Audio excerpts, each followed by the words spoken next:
Welcome to Sravani's media. Uttarandhra వాసుల చిరకాల కోరిక అతి త్వరలోనే సాకారం కానుంది. విశాఖ రైల్వే జోన్ ఏర్పాటు చేస్తూ కేంద్రం గెజిట్ నోటిఫికేషన్ జారీ చేసింది. 2026 జూన్ 1 నుంచి విశాఖ కేంద్రంగా సౌత్ కోస్ట్ రైల్వే జోన్ కార్యకలాపాలు ప్రారంభమవుతాయని గెజిట్లో పేర్కొంది. గుంతకల్లు, గుంటూరు, విజయవాడ డివిజన్లను విశాఖ జోన్ పరిధిలోకి తీసుకొచ్చింది. దక్షిణ మధ్య రైల్వే, తూర్పు కోస్తా రైల్వే నుంచి కొన్ని ప్రాంతాలను కలిపి దక్షిణ కోస్తా రైల్వే ఏర్పాటు చేస్తున్నట్లు గెజిట్లో కేంద్రం పేర్కొంది.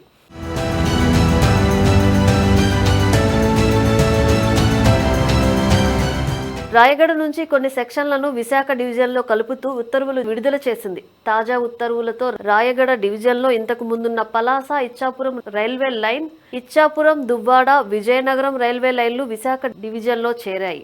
అదేవిధంగా నౌపడ, పర్లాకిమిడి, బొబ్బిలి, సాలారు లైన్లు, సింహాచలం, వడ్లపూడి, విశాఖ, జగ్గయ్యపాలెం రైల్వే లైన్లను విశాఖ డివిజన్లో విలీనం చేశారు. కోరాపుట్, కిరండోల్ లైన్ను విశాఖ, రాయగడ డివిజన్లకు సంయుక్తంగా కేటాయించారు. ఆరిలోవలో దక్షిణ కోస్తా రైల్వే శాశ్వత కార్యాలయ నిర్మాణం చేపట్టనున్నారు. విఎంఆర్డీఏ డెక్లో ఉన్న 2 అంతస్తుల్లో దక్షిణ కోస్తా రైల్వే జీఎం తాత్కాలిక కార్యాలయం ఏర్పాటు చేశారు. జూన్ 1 నుంచి కార్యకలాపాలు ప్రారంభించడానికి అధికారులు ఇప్పటికే రంగం సిద్ధం చేశారు. 2019 ఫిబ్రవరిలో కేంద్రం ఈ జోన్ ఏర్పాటుపై ప్రకటన చేసింది. తర్వాత అది ముందుకు సాగలేదు.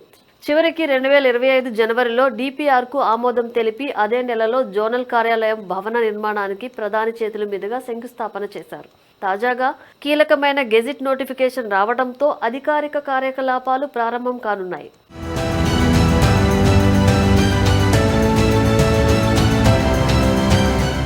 ఈ జోన్ కార్యకలాపాలకు కీలక అధికారుల నియామకం ఇప్పటికే పూర్తయింది. Principal chief mechanical engineer, principal chief electrical engineer, principal chief engineer, principal chief personnel officer, principal chief financial అధికారులు నియామకం పని పూర్తయింది.